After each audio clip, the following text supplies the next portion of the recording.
Subscribe करंतु टेक्संज channel को एवं बेल आइकन को प्रेस करी ऑल को प्रेस करनियंतु लेटेस्ट वीडियो सर्वप्रथमे देखिबा पाई। समस्त बंधु मानकु सादर प्रणाम जणाउछि मु संजय। चलंतु आजिर अपडेट विषय रे आलोचना करिबा।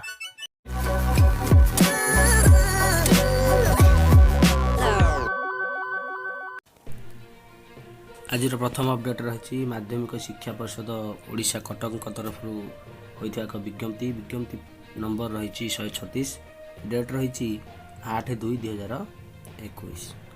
तो ये विज्ञप्ति रे विषय रही सब्जेक्ट रही program for state open school certificate examination 2021।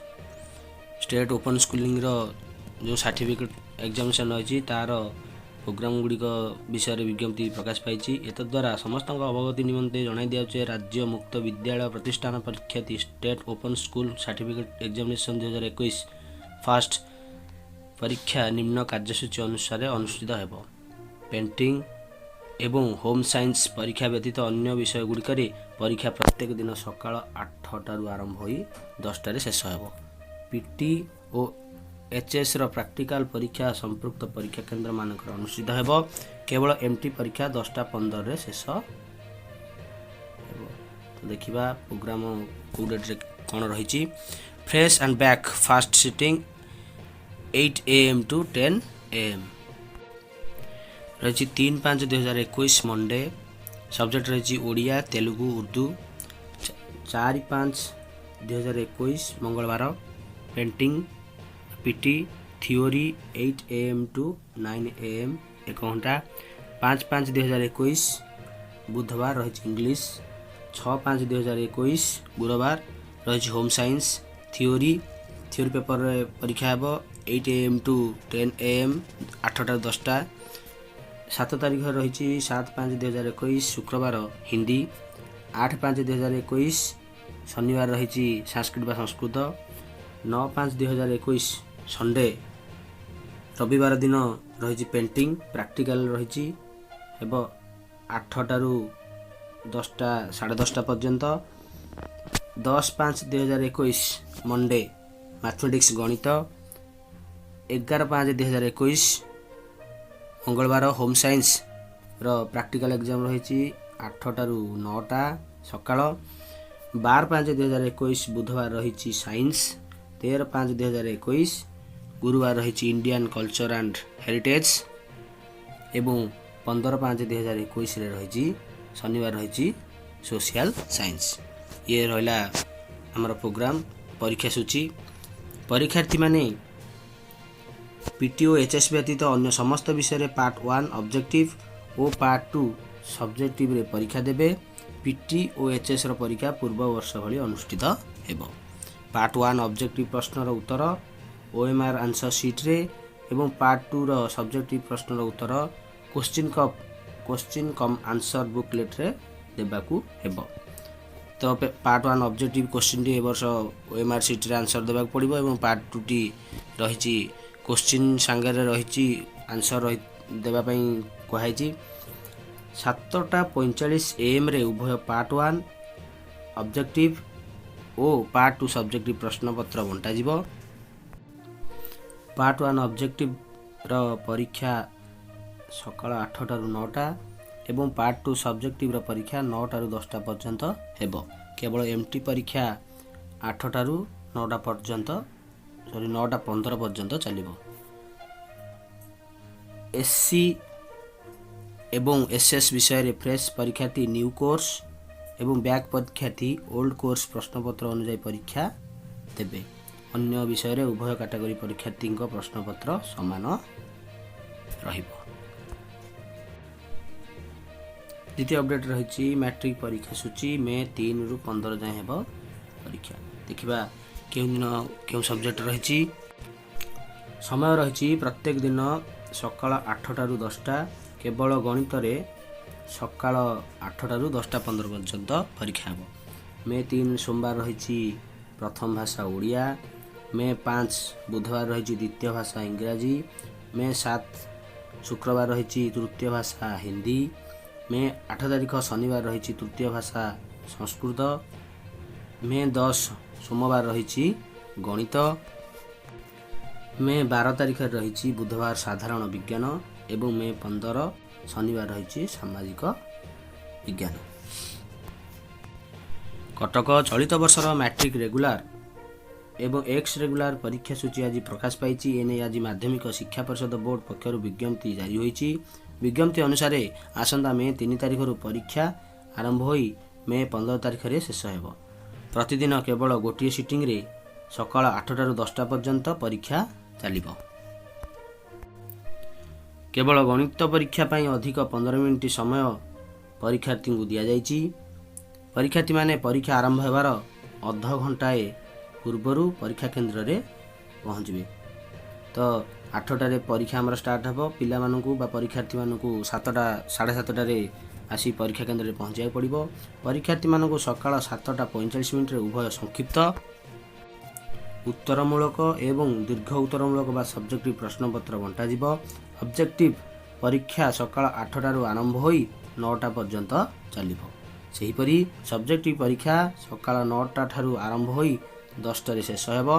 केवल गणितर ऑब्जेक्टिव परीक्षा सकाळ 8टारू आरंभ हो 9:15 पर्यंत चलिब। केवल गणितर ऑब्जेक्टिव 15 मिनिट अधिका दि जाइछि। गणित सब्जेक्टिव परीक्षा 9:15 आरंभ हो 10:15 पर्यंत चालू रहिब। परीक्षार्थी माने पार्ट 1 बा ऑब्जेक्टिव प्रश्नर उत्तर ओएमआर सीट रे देबे एवं पार्ट 2 बा सब्जेक्टिव प्रश्नर उत्तर पुस्तिका रे देबे बोली बोर्ड पक्षरु कहा जाइछि। तृतीय अपडेट रही नवम और एकादश श्रेणी खोलिला। गणशिक्षा मंत्री स्कूल परिदर्शन कले। भुवनेश्वर महामारी कोरोना संक्रमण कमिबा परे धीरे धीरे स्थिति सुधुरी। राज्य सरकार प्रथमे दशम और द्वादश श्रेणी खोलिबा लागि अनुमति दैथिया बेले एबे नवम और एकादश श्रेणी खोलिबा को अनुमति दैथिले। एही निर्देश अनुसार सोमवार ठारू राज्यर समस्त नवम और एकादश तथा +2 प्रथम वर्षर छात्रछात्री माने स्कूल जाई शिक्षा ग्रहण करिसंती। दीर्घ 10 मास परे स्कूल खोलिथिबारु छात्रछात्री मानक मध्य बेस उत्साह देखा मिलता। ऑनलाइन माध्यम पाठपढ़ा होउथिले मध्य विभिन्न कारणरू सठिक भाव में छात्रछात्री माने शिक्षा ग्रहण करि पारनथिले। तेबे आज ठारू विद्यालय खोलिथिबारु छात्रछात्री मानक मध्य बेस उत्साह देखा मिलता। विद्यालय सकाळु आरंभ होइथिबा बेले सोमवार विद्यालय और गणशिक्षा मंत्री समीर रंजन दास भुवनेश्वर यूनिट 1 बालक उच्च विद्यालय और यूनिट 1 बालिका उच्च विद्यालय परिदर्शन जाई शिक्षक शिक्षयित्री छात्रछात्री मानक सहित आलोचना करथिले एवं कोविड गाइडलाइन स्कूल कर्तृपक्ष किभली पालन करुछंती ताहा मध्य पचारि बुझिबा सह अनुध्यान करथिले। सेहीपरि मंत्री श्री दास अन्यान्य स्कूल परिदर्शन करथिबा जणा जाइछि। अंतिम अपडेट रही ओडिशा स्कूल प्रोग्राम अथॉरिटी तरफ आसथिबा लेटर नंबर रही 1375 डेटेड रही 8/2/2021। लेटरटी करछंती Bhupendra S Punia IAS state project director.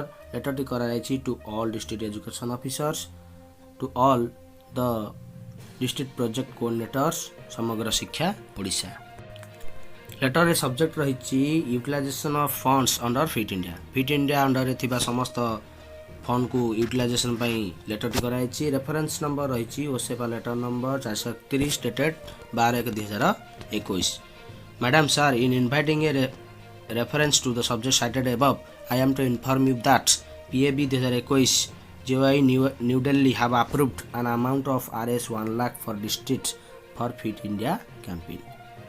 तो फिट इंडिया कैंपेन पाई प्रत्येक डिस्ट्रिक्ट को 1 लाख लेखाएं अप्रूव कराई। Activities under the head innovative activities और innovation till date under the edges of Fit India campaign, so many activities have been undertaken like Fit India school registration, Fit India school week 2019, Fit India freedom run, Khelo India, Fit India protocol, second edition of Fit India school week from December 2020 to January 2021, webinars, symposiums, etc.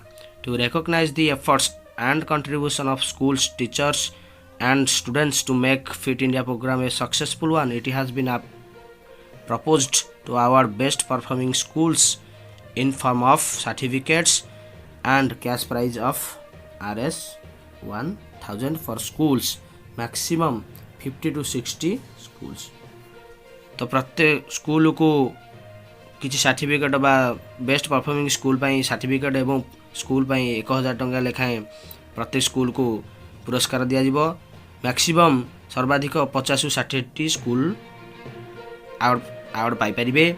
The rest of funds may be utilised for organising the award ceremony and documenting of fit India activities एवं rest amount जहाँ रहिबो ताहाकू fit India ceremony बा award ceremony को organise करिया पई खर्च करा जिवो एवं फिट इंडिया कार्यक्रम रो डॉक्यूमेंट्स रेडी करिया पई खर्च करा जिवो। At district level for the above purpose best performing schools in connection with conducting fit India activities registered under Fit India portal and regular updating be identified at the district level. The DO, DPC and BOs will form a district level selection committee for selection of such schools and award them in a special occasion with due approval of collector cum chairperson समग्र शिक्षा। एवं कह DPC DO एवं BO को BO माने district level एक selection committee करेंगे एवं school मध्य सिलेक्शन करेंगे अवार्ड देवाई जहाँ कलेक्टर अप्रूवाल रे कार्यकारी हेबो। व्हाइल कंडक्टिंग द प्रोग्राम कोविड-19 protocols should be followed strictly एवं प्रोग्राम हेला बेले कोविड-19 प्रोटोकॉल को मध्य स्ट्रिक्टली फॉलो करिया बाय कहैछि। The entire activities be completed by 28 February 2021 एवं समस्त कार्यक्रम फेब्रुआरी 28 सुधा शेष करिया पई कहैछि। Positively and the list of schools selected photographs videos be submitted to SPO फॉर record and reference after completion of the program. Copy to the block education officers for information and necessary action. एक number रही band competition and outlay of 5 lakh was estimated for band competition and participation in national level competition. Band competition पाई 5 लाख टका estimate करा जायछि। द्वितीय रही Kala Utsav and outlay of 11.02 lakh was estimated for कला उत्सव of at state level and participation in national level competition एवं कला उत्सव पई 11.02 लाख एस्टिमेट करा जायछि। टीचर्स आइडेंटिटी कार्ड एलिमेंटरी पई an outlay of 3.08 lakh and RS50 for teachers was estimated for issue of identity cards एवं प्रत्येक टीचर मानक पई 50 टका लेखा इश्यू करा जायछि आइडेंटिटी कार्ड करिया पई with all details such as name of the school with UDIS code, full address of the school with block, village, district designation separately for contact teachers and regular teachers. These would need to be carried by all teachers in schools. तापर अछि Shala Siddhi elementary and secondary पई national program on school standards and evaluation known as Shala Siddhi for enabling schools to evaluate their performance in a focused and strategic manner and facilitate them to make professional judgment for improvements. An outlaw of 277.5 lakh RS 500 for 54,503 schools 48,701 elementary एवं 5,802 secondary schools was estimated for implementing शाला सिद्धि एवं शाला सिद्धि पाई बा ओडिशा रे रहितिबा 54,503 school पाई total 272.515 lakh टंका estimate कराइछि एवं प्रत्येक school को 500 टका लेखाएं दिया जाइछि। एथिरे रहिछि 48,701 एलिमेंटरी स्कूल एवं 5,802 माध्यमिक school. Innovative activities elementary state specific interventions एक भारत श्रेष्ठ Bharat and Surabhi the talent search program to celebrate the unity of diversity of our nation and to maintain and strengthen the fabric of traditionally existing emotional bonds between the people of our country. State has planned cultural exchange program for students under Ek Bharat Shrestha Bharat with Maharashtra. Surabhi is a talent search program for academic and co-curricular activities covering schools of 4,806 clusters, 314 blocks, 30 districts, including one state level function, Rangotsava interventions of joyful learning also to be covered with this program. An outlaw of 465.200 lakh for unity cost given below was estimated for conducting both these activities. Twinning of schools and Fit India Elementary an amount of 12 lakhs Rs 2,000 for each school was estimated for twinning of schools, a program for interaction and exchange of experience among the students to cover exchange of ideas, sharing of best practices, etc. and other activities among students or teachers of different schools. An amount of 30 lakhs for conducting Fit India campaign activities in all 30 districts covering both elementary and secondary schools. Innovative activities secondary skill competition an amount of 7.5 lakh was estimated for 30 districts Rs 25,000 per district for conducting skill competition come exhibition at district level. Gender and equity Kasturba Gandhi Balika Vidyalaya type 2 class 6 to 10 KGBB have been established to provide access and quality education to girls belonging to disadvantaged groups by setting up residential schools or hostels from upper primary to secondary level and to ensure smooth transition of girls from elementary to secondary and up to class 12 wherever possible. An outlaw of 11,19.15 lakh recurring as per immunity costs given below is estimated under elementary component for type 2 KGVBS. आपण मानक अशेष अशेष धन्यवाद किंतु ता पूर्व कहि रखिबी प्रथमे मो चैनल को सब्सक्राइब करनियंतु एवं पाखे थिया बेल आइकन को प्रेस करी ऑल को प्रेस करनियंतु फलरे मु जहा नुआ नुआ अपडेट अपलोड करिबी तार नोटिफिकेशन आपण माने सर्वप्रथमे पाई परिबे एवं भिडियोटी आपण मानक भल लागुथिले हृदय गोटे लाइक एवं भिडियोटी को शेयर करनियंतु। धन्यवाद।